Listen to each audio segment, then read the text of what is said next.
के एंड में जीवन के एंड में सेल तीन फैसले लेती है, या तो सेल साइकिल में रहे, या तो क्विट कर जाए, या फिर उसको अरेस्ट कर लिया जाए। तीन ऑप्शन होते हैं सेल के पास, ये आपने पढ़ा था। एक यहाँ पे क्वेश्चन आता है कि antiphase is the phase in which ATP is synthesized during cell division. During cell division, ठीक है? Is that clear?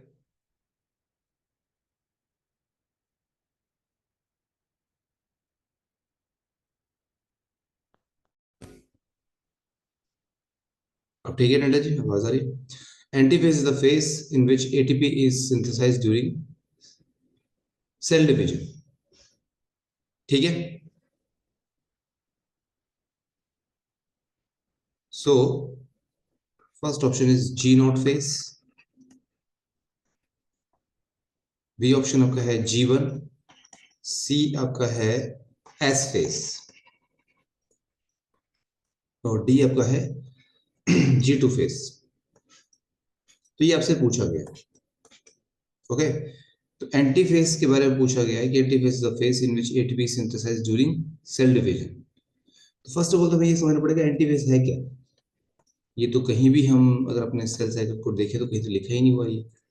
What do you mean with this antiphase? तो antiphase is the end of G1 phase. It is the end of G1 phase when cell reaches a stage where it will divide even under stressful condition, even under stress conditions। तो इसको बोलते हैं एंटीफेज। क्योंकि आपने पढ़ा था कि जीवन के एंड में सेल तीन फैसले ले लेते हैं, या तो वो एस फेज में जाएगी, या तो वो जी नॉट में जाएगी, या फिर वो अरेस्ट सेल गेट अरेस्टेड। तीन चीजें हो सकती है जीवन में सेल के साथ। सेल के पास तीन, cell has three option in the cell has three option in the G one phase. But जब सेल ने एक बार फैसला ले लिया ना कि वो एस में जा रही है, तो फिर एस फेज में जा रही है, तो फिर वो एस फेज में ही जाएगी। वो फिर जब एक बार उसने वो बॉर्डर क्रॉस कर लिया, तो उसके बाद फिर उसको जाना ही पड़ेगा।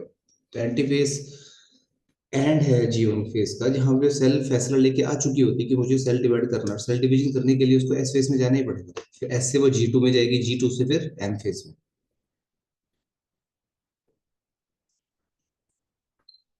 तो what will be the answer of this question? B.